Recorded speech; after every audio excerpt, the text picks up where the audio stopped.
Hi, this is Jitendra Kumar. You are watching our channel Economics Study Point. Under this episode, I will cover fundamental principle of duality. Okay, under LPP, that is linear programming problems. ठीक है, आज का हमारा video cover करेगा fundamental principle of duality. Today content of my video is first I will write down the statement of fundamental principle of duality. Second, I will provide solution procedure for minimization problem, that is original problem, graphically, and finally I will provide solution procedure graphically for its dual, that is maximisation problem. ठीक है, अगर आप लोगों ने मेरा दो video में बनाया हूँ फॉर्मेशन ऑफ या forming of dual problem from minimisation problem, तो वीडियो को आप देख लेना. ऐसे मैं डिस्क्रिप्शन बॉक्स में उन दो वीडियो का लिंक दूंगा. एक वीडियो जो फॉर्मेशन ऑफ ड्यूल प्रॉब्लम है जिसमें दो वेरिएबल इन्वॉल्व करता है, और दूसरी वीडियो में 3 वेरिएबल इन्वॉल्व करता है. तो अब स्टार्ट करते हैं. सबसे पहले first of all I am going to write statement of fundamental principle of duality. ठीक है, स्टेटमेंट देखते हैं क्या रहेगा. स्टेटमेंट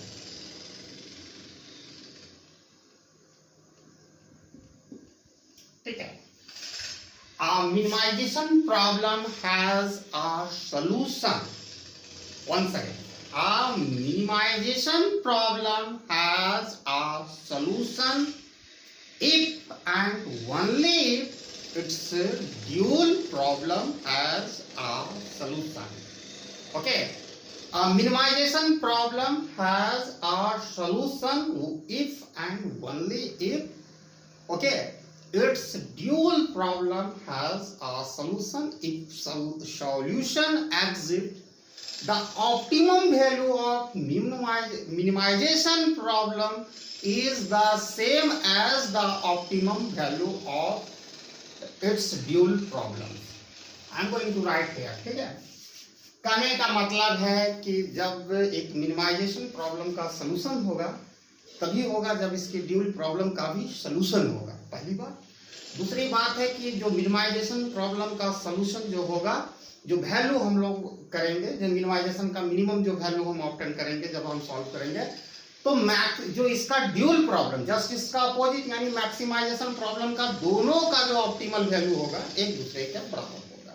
हम इस चीज को दिखाएंगे. पहले ओरिजिनल प्रॉब्लम लेंगे, इसका सॉल्यूशन मैं ग्राफिकली करूंगा, वैल्यू कॉर्नर पॉइंट से मैं निकालूंगा ऑप्टिमल वैल्यू. फिर उसके बाद हम इसका ड्यूल प्रॉब्लम में इसको कन्वर्ट करेंगे, दैट इज मैक्सिमाइजेशन प्रॉब्लम में. उसके बाद उसका भी वैल्यू जो निकालेंगे दोनों को एक दूसरे के बराबर होगा. यही statement of fundamental principle of dual problem है. तो लिखते हैं आ minimisation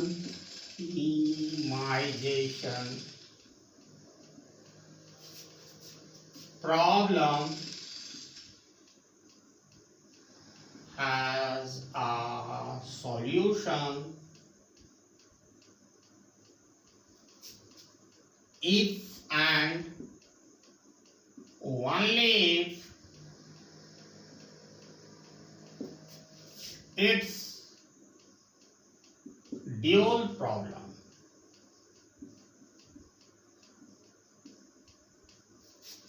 has a solution. Its dual problem has a solution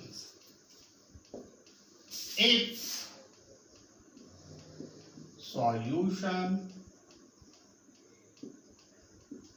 exists, then the optimal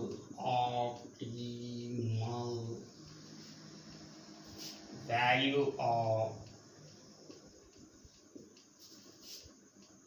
the minimization problem, minimization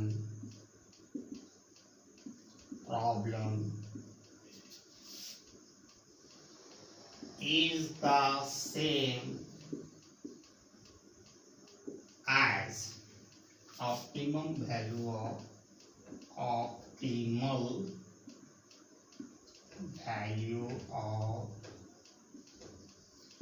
its dual problem. कहने का मतलब एक मिनिमाइजेशन प्रॉब्लम का सलूशन होगा तो इसका ड्यूल प्रॉब्लम का तभी सलूशन होगा जब इसका ड्यूल प्रॉब्लम का भी सलूशन होगा, पहली बात। दूसरी बात है दोनों का ऑप्टिमम वैल्यू, जो मिनिमाइजेशन प्रॉब्लम का जो ऑप्टिमम वैल्यू है और जो इसके ड्यूल प्रॉब्लम का जो ऑप्टिमम वैल्यू एक दूसरे का बराबर होगा। मैं इसको प्रूव करूंगा, ठीक है। अब हम चलते हैं, ये स्टेटमेंट आप लोग चाहे तो लिख सकते हैं। अब यहाँ से मैं शुरू करता हूँ। यहाँ दिया हुआ original problem minimization c equal to 16x1 plus 45x2 subject to, यानी this is the problem constraint, 2x1 plus 5x2 greater than equal to 50, x1 plus 3x2 greater than equal to 27, x1 x2 that is non negative constraint is greater than equal to 0, ठीक है। तो सबसे पहले जो problem constraint can be written, problem constraint can be written as, ठीक है, 2x1 plus 5x2, okay. Graphically मैं इसकी सॉल्यूशन प्रोसीजर बताने जा रहा हूँ, सॉल्व करके दिखाऊंगा। जब भी आपको इस तरह का प्रॉब्लम कंस्ट्रेंट में यहाँ पर मिनिमाइजेशन प्रॉब्लम इसलिए ग्रेटर देन, मैक्सिमाइजेशन प्रॉब्लम होता तो लेस देन, तो आपको सिर्फ इक्वल साइन लेना है। You need to take only equality sign, ignoring greater than, either greater than less than sign. It completely depend upon the case, case पर निर्भर करेगा। यहाँ मिनिमाइजेशन है तो ग्रेटर देन को हम इग्नोर करेंगे, only I take equal sign लेना है, ठीक है। 50 it become equation number 1. Second, x1 plus 3x2 equal to 27, it is equation number 2. दो को इक्वेशन बनाए, कहाँ से बनाए? Subject to, that is problem constraint से। अब हम फ्रॉम इक्वेशन 1 पर वर्क करेंगे। फ्रॉम इक्वेशन 1, तो पहला इक्वेशन 1 हम ले लेते हैं, 2x1 plus 5x2 equal to 50। अब मान लेते हैं at x2 equal to 0, okay. If x2 equal to 0, what would be the possible maximum value of x1 in first equation? जब हम x2 को 0 मान लेंगे तो क्या वैल्यू होगा x1 का, वो देखेंगे।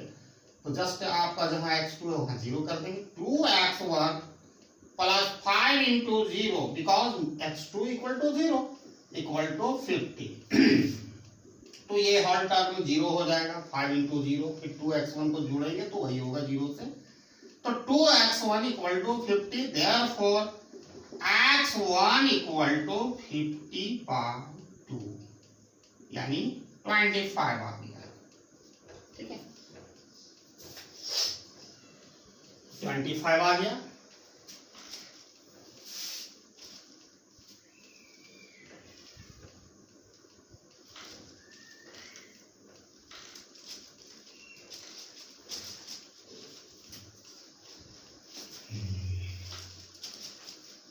आ गया। अब नाउ यहाँ तो x2 है, पुटिंग या substituting value of x2 equal to 0। अब हम नाउ एट x1, अब x1 को लेकर चलेंगे। x1 equal to 0, what would be the maximum possible value of x2 in first equation? Right down first equation, 2x1 plus 5x2 equal to 50, ठीक है। ये equation. अब x1 के जगह हमको वैल्यू पुट करना था। x1 का वैल्यू अब 0 होगा, 2 into 0 plus 5x2 equal to 50। ये तो 0 हो जाएगा, यानी 5x2 equal to 50, sorry 5x2 equal to 50, therefore x2 equal to 50/5, that is 10। ठीक है, तो फर्स्ट इक्वेशन लाइन हम लिख लेते हैं, फर्स्ट इक्वेशन लाइन, ठीक है, passing through first equation line. First equation line passing through किससे हो रहा है भाई? x1 का वैल्यू क्या है?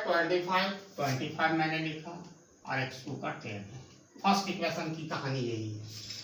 अब इसी तरह सेकंड इक्वेशन को लेकर पहले x2 बराबर 0 करेंगे, फिर x1 इक्वल टू 0 करेंगे, दोनों का वैल्यू लेंगे, तब हमको पता चल जाएगा कि सेकंड इक्वेशन लाइन किस कोऑर्डिनेट पॉइंट से पासिंग थ्रू कर रहा है। x1 plus 3x2 equal to 27. This is second equation. You can see here x1 plus 3x2 equal to 27. Now x2 equal to 0. ठीक है, तो x1 plus 3 into 0 equal to 27. तो ये term तो 0 हो जाएगा, तो x1 equal to, therefore x1 equal to 27। First thing,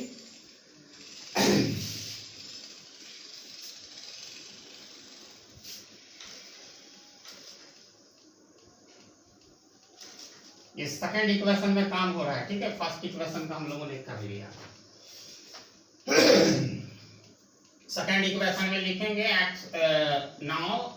now at x1 equal to 0, second equation है x1 plus 3x2 equal to 27। यही है भाई। अब यहाँ x1 को 0 कर देंगे, तो 3x2 equal to 27।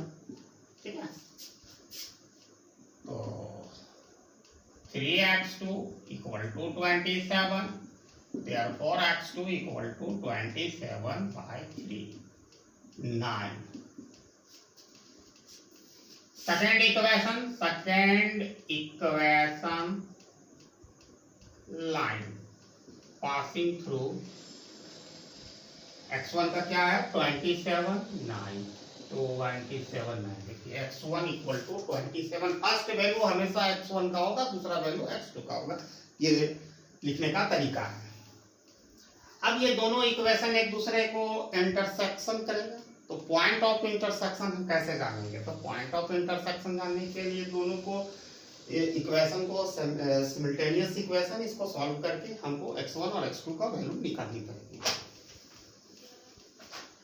तो आपको कुछ ज्यादा चीज यहाँ करने की जरूरत नहीं है। आप यहाँ देखो, दोनों इक्वेशन को ध्यान से देखो कि कौन सा हमको x, मान के चलो हमको किस चीज को, किस वेरिएबल आइदर x1 और x2 को हम इजीली एलिमिनेट कर सकते हैं, ताकि एक दूसरे माने कोई अनदर वेरिएबल की वैल्यू निकालने के लिए। तो आप यहाँ देखो, अगर फर्स्ट इक्वेशन को एज इट इज छोड़ दिया जाए और सेकंड इक्वेशन को 2 से मल्टीप्लाई कर दिया जाए, 2x1, और सब्ट्रैक्ट कर दिया जाए first equation minus second equation into 2, तो ये x1 एलिमिनेट हो जाएगा। जब x1 एलिमिनेट हो जाएगा तो x2 का वैल्यू हम इजीली निकाल सकते हैं। तो पहले करना क्या है, first equation minus second equation को लिख देना है और उसको 2 से मल्टीप्लाई करना है। कहने का मतलब है सेकंड इक्वेशन को 2 से मल्टीप्लाई करते हैं और पहला इक्वेशन को एज इट इज छोड़कर सब्ट्रैक्ट कर देंगे। 2x1 plus 5x2 equal to 50। ये पहला इक्वेशन है, एज इट इज लिखना है, लेकिन सेकंड इक्वेशन को 2 से मल्टीप्लाई करना है in order to eliminate x1 in this picture. So 2x1, 3 2 जा 6x2 and 27 2 जा 54। अब दोनों को क्या करना है? सब्ट्रैक्शन करना। सब्ट्रैक्शन मतलब इंटरचेंज कर देना है साइन, यहाँ प्लस से वहाँ माइनस कर देते हैं, माइनस से वहाँ प्लस कर देते हैं, लेकिन यहाँ पर तो ऑलरेडी सब प्लस है, तो प्लस माइनस ये कंप्लीट हो गया 2x1। तो यहाँ पर क्या हुआ? Minus x2 equal to -4, sorry -4, yes -4।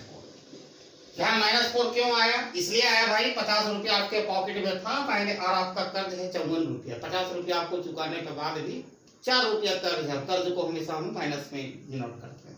Very simple. अब इसको क्या करना है? सब्स्टिट्यूट कर देना है value either equation 1 and 2 in order to get the value of x1। x1 का वैल्यू निकालने के लिए जो x2 का वैल्यू हम निकाल रहे हैं, ये इक्वेशन ये 1 या 2 में किसी भी पुट कर देंगे, जहां हमको सहूलियत होगा वही करेंगे। तो हम इसमें 2 में करने जा रहे हैं। देखते हैं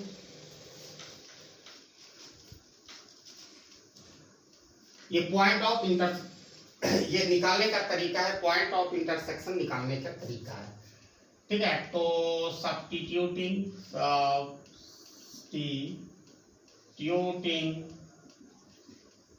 the value of x2 in equation 2। अब दूसरा इक्वेशन हमारा क्या है वो लिख लेते हैं पहले। x1 plus 3x2 equal to 27, यही है। तो x2 का value x1 plus 3 into x2 का वैल्यू हम लोगों ने क्या निकाला? 4 लिख दिए भाई, इक्वल टू 27। x1 प्लस 4 3 जा 3 4 जा 12 या 4 3 जा 12 इक्वल टू 27। आप इसको शिफ्ट कर दो उधर। x1 इक्वल टू 12 को 27 माइनस 12, आप इसको घटाओगे तो ऑब्वियसली 15 आएगा। x1 equal to 15। तो पॉइंट ऑफ इंटरसेक्शन जो क्या निकला तो हम यहां लिख लेते हैं इंटरसेक्शन पॉइंट।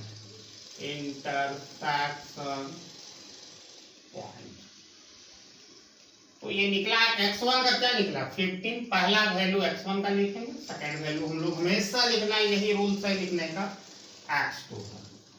अब हमारे पास सारा चीज जो प्रॉब्लम क्लियर कर लिया। अब इसका एक ग्राफ को ड्रॉ कर लेना है और इसको ऑप्टिमम वैल्यू को हम आसानी से निकाल लेंगे। ठीक है, ग्राफ बनाया जाए।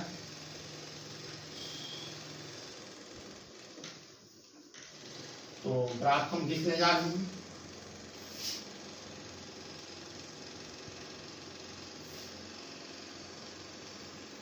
यहाँ x1 मान लिए, यहाँ x2 मान लिए, यहाँ 0 मान लिए। ठीक है, अब यहाँ देखते हैं कि सबसे मैक्सिमम वैल्यू 27। ठीक है, तो आप 5 का लेके चलते रहे। 5 10 15 20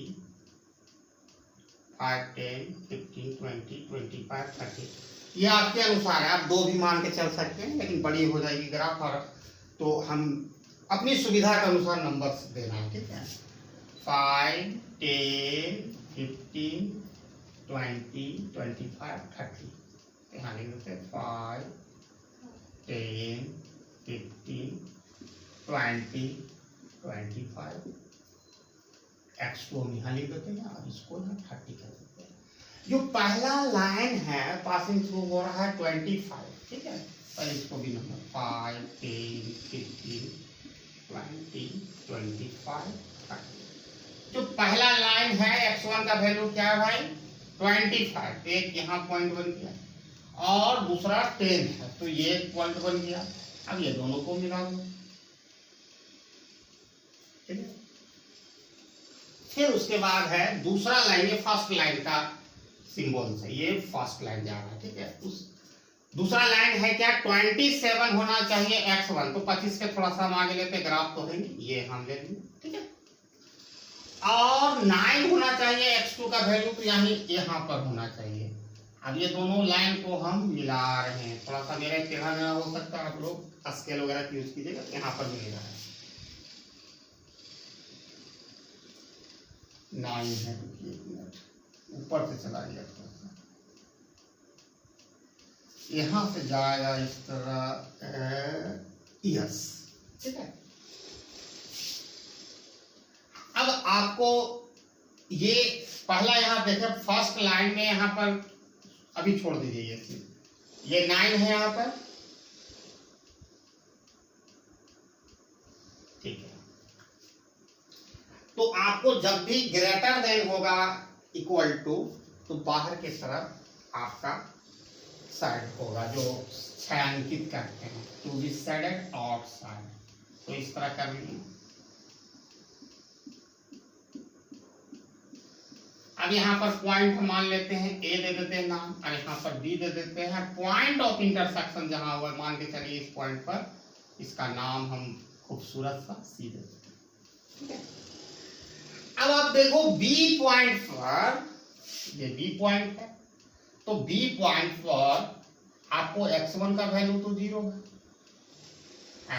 x1 का वैल्यू 0 और x2 का वैल्यू 10 है, क्योंकि इसमें हम मेजर किए हैं OX2, तो 10 हो गया। पॉइंट ऑफ इंटरसेक्शन में ज्यादा दिमाग नहीं लगाना, दोनों इक्वेशन में जो वैल्यू निकाले वही है। तो यहाँ पर हो जाएगा 54। अरे यहाँ देखो ए पर कौन सा वैल्यू आएगा, 27 आएगा। ठीक है, और 0x2 होगा। अब 3 कॉर्नर पॉइंट है ए बी सी। ठीक है, अब तीनों कॉर्नर पॉइंट जो हमारा प्राप्त है, अब उसको हम ऑब्जेक्टिव फंक्शन में x1 और x2 का वैल्यू हम पुट करेंगे। देखिए यहाँ पर कॉर्नर पॉइंट, अच्छा यहाँ से लिखते हैं,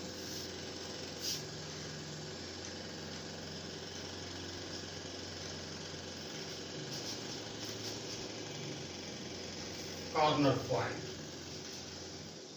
तो पहला कॉर्नर पॉइंट क्या है, कॉर्नर पॉइंट। ठीक है, पॉइंट, और यहाँ objective function, objective function c equal to क्या है, 16x1 प्लस 45x2।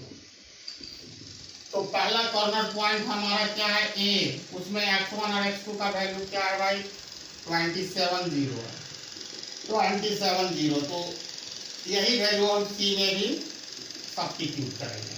तो 16 इंटू 27 x1 का वैल्यू है, x1 का वैल्यू तो यही है, पहला वैल्यू x1, दूसरा वैल्यू x2, 45 इंटू 0। तो अब इसको मल्टीप्लाई किया जाए, 27 16 12 4 16 27 432 आ गया।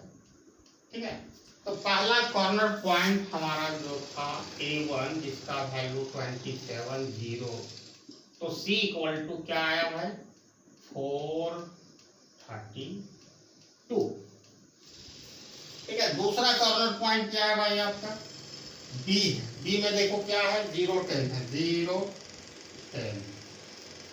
तो 0 10 है, जिसमें C में पुट करते हैं, तो C into 16 into 0 and 45 into 10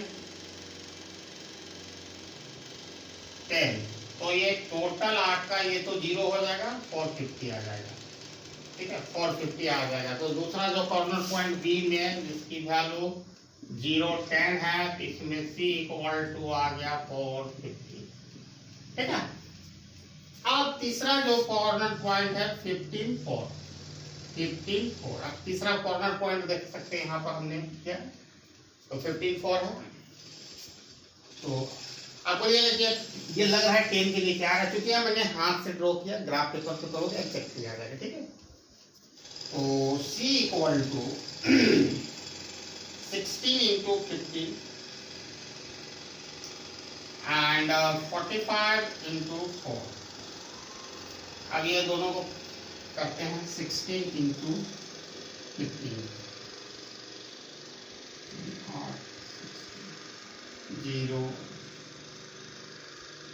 240 और ये 90 180 0 12 420, ये 420 आ गया। तो कॉर्नर पॉइंट C पर जो था 15 4, इसमें C का वैल्यू 420, यस 420 आ गया। तो आप देखो यहाँ मिनिमाइजेशन का प्रॉब्लम था। ठीक है, मिनिमाइजेशन C को, कॉस्ट को हम लोग को मिनिमाइज करते हैं, तो आपको यहाँ देखना है कि सबसे मिनिमम वैल्यू कहाँ आया। तो तो आप देख सकते हैं 432 आया, 450 आया, 420 आया। We got three value. First value at corner point A C equal to 432, second corner point B C equal to 450 and third corner point C at C equal to 420। तो सबसे कम वैल्यू कौन है? मिनिमम ये है, ये minimum value 450 आया। तो लिख सकते हैं C is minimize at corner point at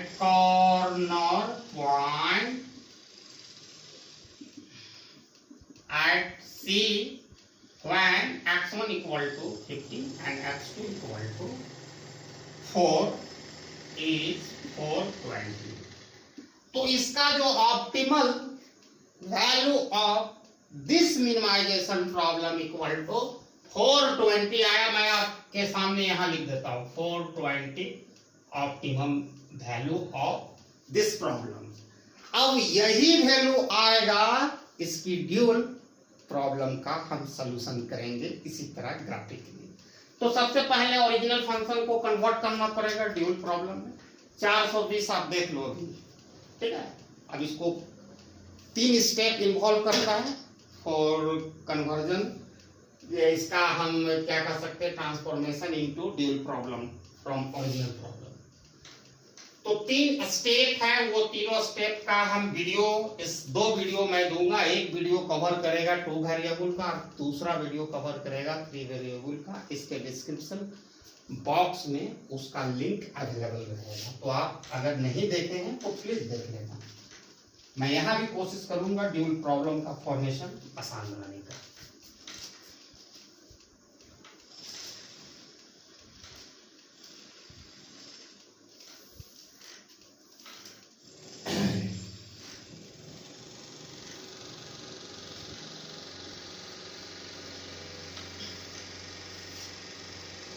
ठीक है, अब आपको ये चीज जानकारी होना चाहिए, ये दोनों जो सब्जेक्ट 2 होता है उसको कहते हैं प्रॉब्लम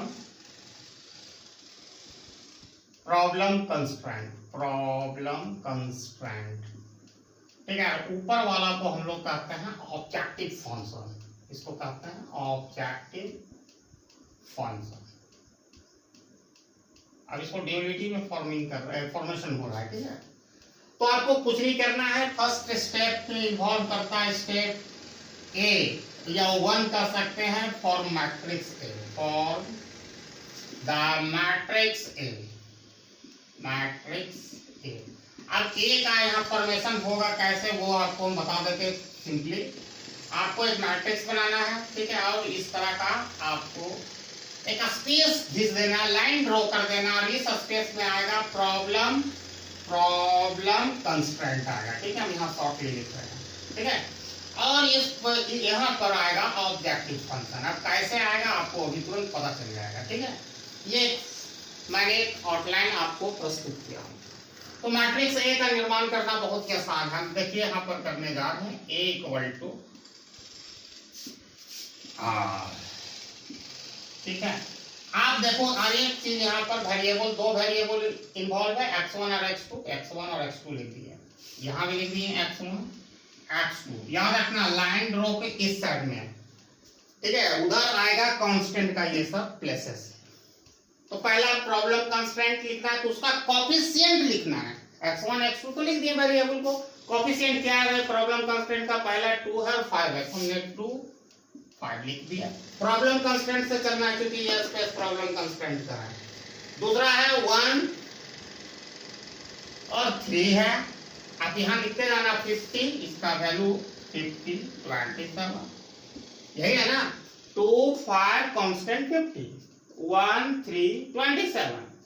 अब यहाँ ऑब्जेक्टिव फंक्शन का x1 और x2 का कोफिशिएंट क्या है? 16 और 45 है। अब यहाँ पर एक इंटरेस्टिंग क्वेश्चन आएगा, यहाँ क्या लिखें? तो इक्वल टू सी है, तो वहां पर आपको 1 लिख देना है, ठीक है। 1 सिर्फ लिखना है, ठीक है, सी नहीं लिखना है, 1।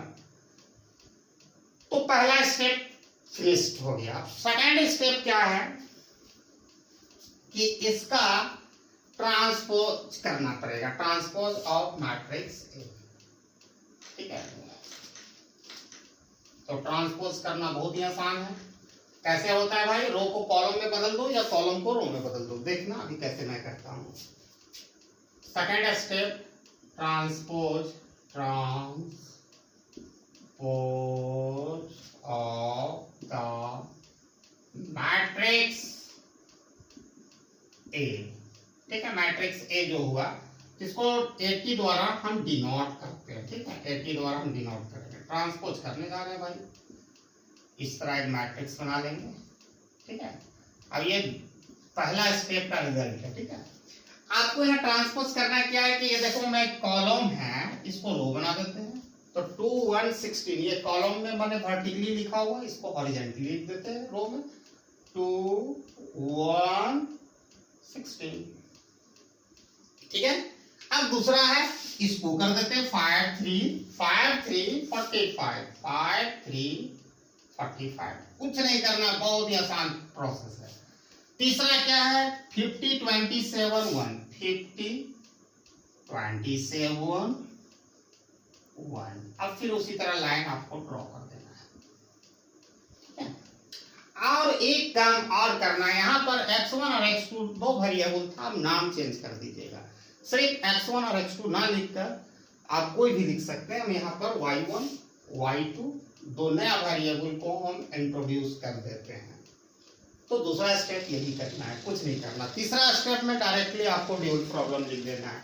ये जो स्पेस होता है ये तो प्रॉब्लम कंस्ट्रेंट का है, ये ऑब्जेक्टिव फंक्शन का है। तो हम तीसरा स्टेप यहाँ लिखने जा रहे हैं।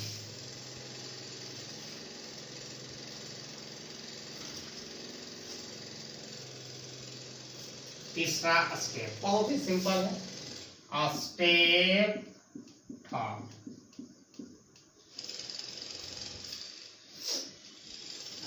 क्या लिखना है, स्टेट द ड्यूल प्रॉब्लम।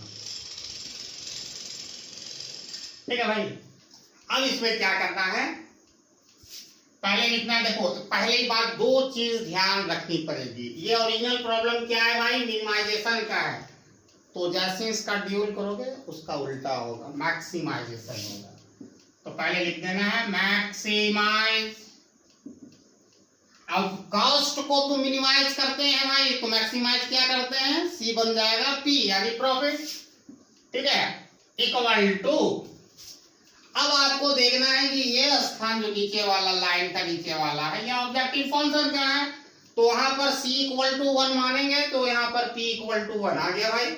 और ये ऑब्जेक्टिव फंक्शन 50 ऐसे लिखना प्लस 27। ठीक है, ऑब्जेक्टिव फंक्शन यहाँ ध्यान देना, 50 प्लस 27। तो y1 y2 इसका वेरिएबल है, यहाँ लिख देते हैं y1 y2। पहला स्टेप में ये इसका दोनों 50 प्लस 27, अब वेरिएबल x1 और x2 का नाम नया नाम दिए y1 y2 और मैक्सिमाइज करते हैं। दूसरा चीज है subject to problem constraint. Subject to problem constraint क्या है भाई, कि आपको यहाँ देखना पड़ेगा कि ये जो स्थान है प्रॉब्लम कंस्ट्रेंट का, तो पहला कंस्ट्रेंट क्या बनेगा, 2y1 प्लस y2। अब यहाँ पर देखिए जो मिनिमाइजेशन का प्रॉब्लम होता है उसमें ग्रेटर प्रॉब्लम कंस्ट्रेंट हमेशा ग्रेटर देन इक्वल टू होता है, यहाँ ग्रेटर देन इक्वल टू है। मिनिमाइजेशन तो मैक्सिमाइजेशन में जस्ट उल्टा होगा, लेस देन इक्वल टू जो भी इसका कांस्टेंट, सॉरी यहाँ कितना है 16 है, तो मैंने 16 लिख दिया भाई। उसके बाद दूसरा प्रॉब्लम कंस्टेंट ये है 5 3, that is 5y1 plus 3y2 less than equal to 45। अब यहाँ तो क्लियर हो गया। पहला है 2y1 plus y2 less than equal to 16। दूसरा है 5y1 plus 3y2 greater than less than equal to 45। और जो नॉन नेगेटिव कंस्ट्रेंट है उसके साथ कोई छेड़छाड़ नहीं होगा। तो यहाँ पर x1 x2 था, लेकिन अब यहाँ पर वेरिएबल बदल चुका है y1 y2 greater than equal to 0, चाहे वो मिनिमाइजेशन में हो या मैक्सिमाइजेशन, ये आपका ड्यूल प्रॉब्लम यहाँ तैयार हो गया। अब इसका हम सॉल्यूशन करेंगे भाई, और उसका वैल्यू हम 420 के बराबर आता है। यही स्टेटमेंट है first fundamental principle of duality. तो अब हमारा ड्यूल प्रॉब्लम से खेल स्टार्ट होगा, उसकी सॉल्यूशन करेंगे।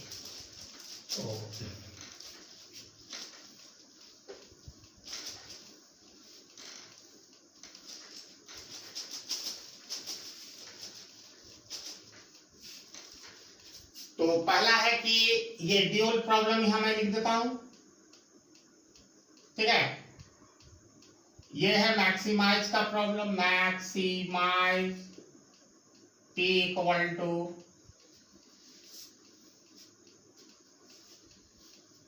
P equal to 50y1 plus 27y2, ठीक है।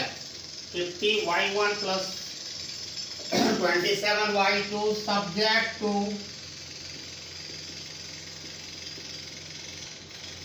2y1 plus y2 less than equal to 16, 5y1 plus 3y2 less than equal to 45, y1 y2 greater than equal to 0, non negative constant है, ठीक है। तो अब स्पेस काफी बनी है।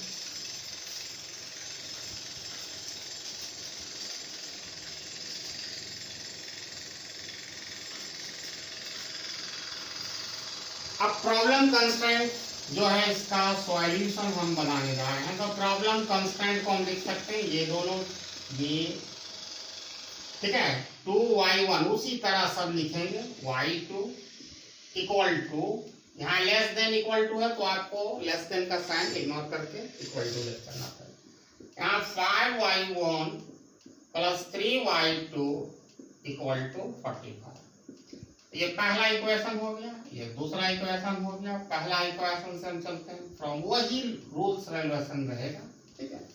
फ्रॉम इक्वेशन 1, तो 1 में क्या करना है, पहले तो 1 को इक्वेशन को लिख देना है 2y1 plus y2 equal to 16। अब मान लेते हैं एट y2 इक्वल टू 0, ठीक है। तो y1 का वैल्यू क्या होगा, वेरी सिंपल, यही देख लेते हैं। 2y1 प्लस अब y2 का वैल्यू हम 0 कर दिए इक्वल टू 16, जैसे उसमें करते आ रहे थे। तो 2y1 इक्वल टू 16, तो therefore y1 equal to 16y2 8, ठीक है।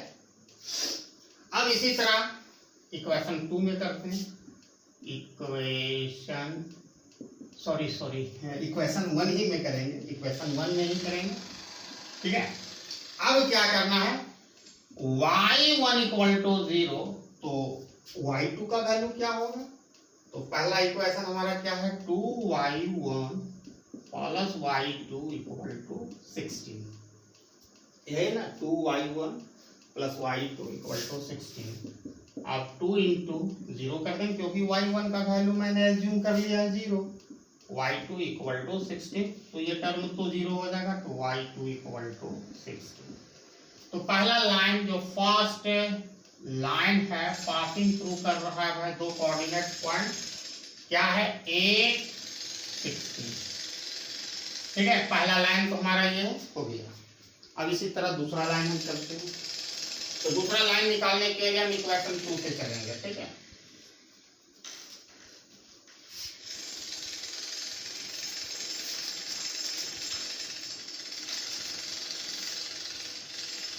इक्वेशन 2 से हम चल रहे हैं, from equation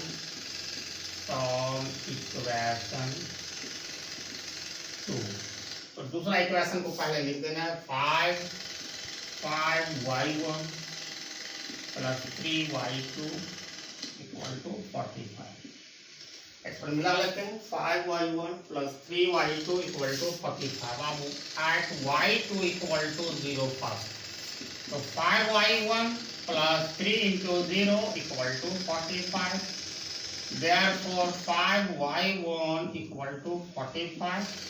Therefore y1 equal to 45 by 5, that is 9. अब यहाँ करना क्या, eight y1 equal to 0.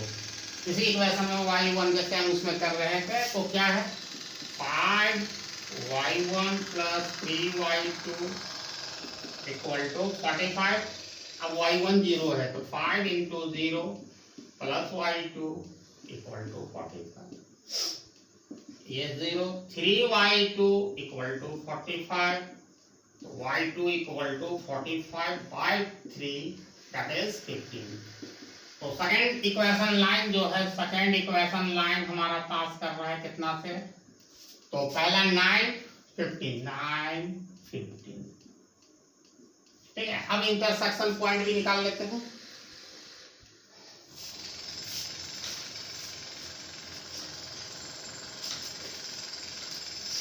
Intersection point निकालने के लिए दोनों इक्वेशन को सॉल्व करना पड़ेगा सिमिल्टेनियसली.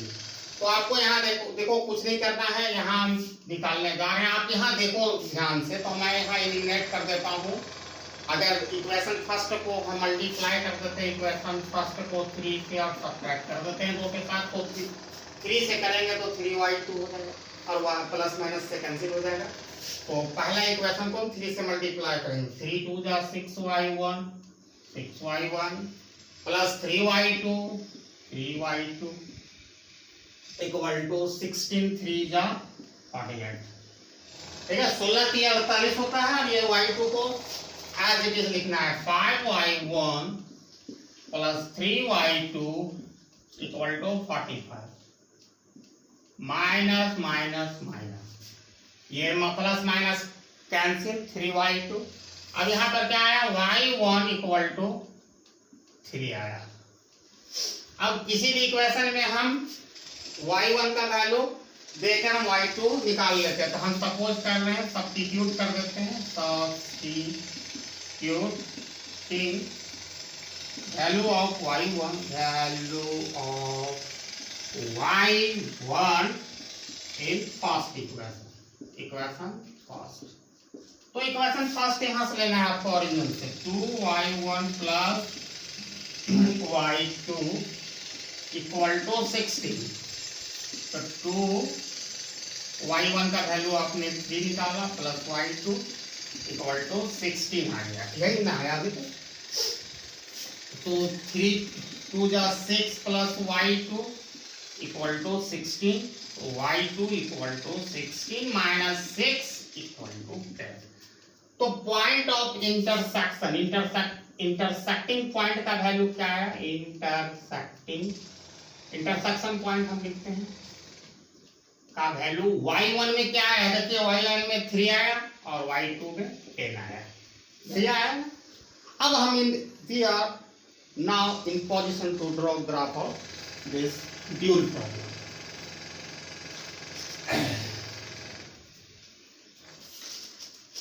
एक ग्राफ बनाएंगे तो आपको देखना है कि 2 2 करके यहाँ हम लेंगे 2 का मल्टीपल में नंबरिंग करेंगे ग्राफ में. ठीक है, क्योंकि 16 हाईएस्ट हमारा 16 है, इसलिए ऐसा कर रहे हैं. सॉरी, यहाँ y1 हो गया, यहाँ 0, सॉरी y2 यहाँ ले लो. y2 y1 2 4 6 8 10 बढ़ेगा, ये 10 12 14 16, ये y1 2 4 6 8 10 12 14 16. यहाँ भी 2 4 6 8 10 12 14 16. ठीक है, यहाँ y2 2 4 6 8 10 12 14 16. अब पहला लाइन कहाँ से पासिंग थ्रू कर रहा है, 1. यहाँ पर 1 हो गया, यहाँ पर इस तरह कर दिया. और दूसरा है 16 है, यहाँ पर है। ये दोनों लाइन को आपस में मिला देते हैं और ये मैक्सिमाइजेशन का प्रॉब्लम हमेशा याद रखना। दूसरा लाइन 9 है, यानी हम ये 8 और 10 के बीच में लेते हैं, ये पॉइंट्स हो गया। और 15 आना चाहिए, तो 15 देखिए यहाँ पर आ रहा है, ठीक है, यहाँ पर 15 आएगा, तो यहाँ पर ये 14 और ये दोनों के बीच में आएगा। अब ये दोनों लाइन को हम मिलाएंगे, तो इस तरह चलते हैं, यहाँ मिलेगा, तो दोनों लाइन का मिलाए तो यहाँ इंटरसेक्शन पॉइंट हुआ। अब यहाँ पर एक बहुत ही इंटरेस्टिंग क्वेश्चन आपके माइंड में अराइज हो रहा था कि अब साइड किधर करें। तो जब ग्रेटर देन रहता है तो बाहर करते हैं, लेस देन इक्वल टू होता है तो अंदर की तरफ करते हैं। तो ये हमारा इस तरह अंदर की तरफ करेंगे, इस तरह हमने कर दिया।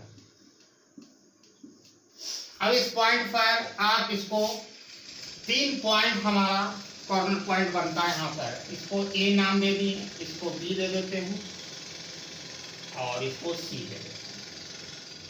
आप यहाँ देखो ए पॉइंट में हमारा क्या आ रहा है। ए पॉइंट में ये तो 15 वैल्यू y2 का है, यानी 0 आपका y1 का है, 0 15। सी में जो पॉइंट ऑफ इंटरसेक्शन निकाले 3 10, लगभग उसी तरह आ रहा होगा, 3 के बीच में आ रहा है, थोड़ा हम हाथ से भी से आप ग्राफ में करोगे तो एग्जैक्ट आ जाएगा, ठीक है। और बी पॉइंट में यहाँ पर वैल्यू कितना आ रहा है भाई, 8 आ रहा है, 8 आ रहा है आपका y1 का, और y2 का वैल्यू ऑब्वियसली 0 है। तो 3 तो कॉर्नर पॉइंट हमारा निकला। कॉर्नर पॉइंट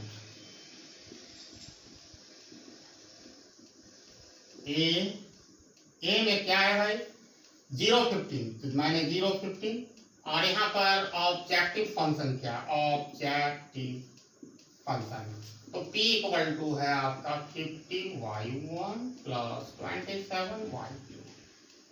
तो आप यहाँ देखो 50 इंटू y1 का वैल्यू 0 प्लस 27 इंटू 50, यही आया। ये तो 0 हो जाएगा। आप ये दोनों को मल्टीप्लाई करके देखना पड़ेगा क्या होता है, 27 इंटू 50,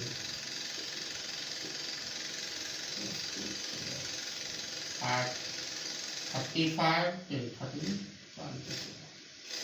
5 10 3 4, तो 405 आया, तो 405 आया, ठीक है, पहला वैल्यू आया। फिर बी कॉर्नर पॉइंट का क्या हमारा है, 80 है, 80 है, तो 80 है तो 50 इंटू 8 एंड 27 इंटू 0, तो ये तो ऑब्वियसली 0 हो जाएगा, ये 400 होगा। तो दूसरा कॉर्नर पॉइंट का हमारा जो वैल्यू आया बी का, वो आया 800, ठीक है। सी का भी देख लेते हैं। सी का है आपका 310 है, तो आप यहाँ करें 50 इंटू 3 प्लस 10 इंटू 27, यही आएगा। तो 150 प्लस 270, अब ये दोनों को जोड़ेंगे तो क्या होगा भाई, 150 270 एंड 150 0 12 420। तो 3 तो कॉर्नर पॉइंट आया भाई ए बी सी, ठीक है। ये ए में आपका क्या है 0 15, ठीक है, 0 15, देन p इक्वल टू आया 405। दूसरा कॉर्नर पॉइंट बी में है आपका 80, तो देन p का वैल्यू आया, देन p का वैल्यू आया आपका 400। और तीसरा कॉर्नर पॉइंट 310 है, जिसमें देन p का वैल्यू आपका आया 420। अब यहाँ देखना, पहला कॉर्नर पॉइंट में आपका 405 आया, दूसरा में 400 आया, तो 405 आया, 400 आया, 420 आया, 420 आया, 420। ये मैक्सिमाइजेशन का प्रॉब्लम है, तो ऑब्वियसली तीनों में सबसे बड़ा कौन है, जो 420 है। तो यहाँ हम लिख सकते हैं P is maximize at corner point corner point C. Okay, at corner point C, x equal to y1 equal to 3 and y2 equal to 10 is 420. तो मैक्सिमाइजेशन प्रॉब्लम यहाँ मैक्सिमम वैल्यू है, और वो मिनिमाइजेशन का भी मैं बनाया था, तो उसका मैंने आंसर 420 लिखा था। तो दोनों का जो fundamental principle of dual theorem होता है, क्या होता है, if solution exist the optimum value of minimization problem is same as the optimum value of its dual problem. तो मैंने वो करके दिखाया, दोनों का वैल्यू 420 आया। I hope everybody got the concept I discuss under this video, and I hope everybody must have liked my video, and thanks for watching my video till end. Jai Hind.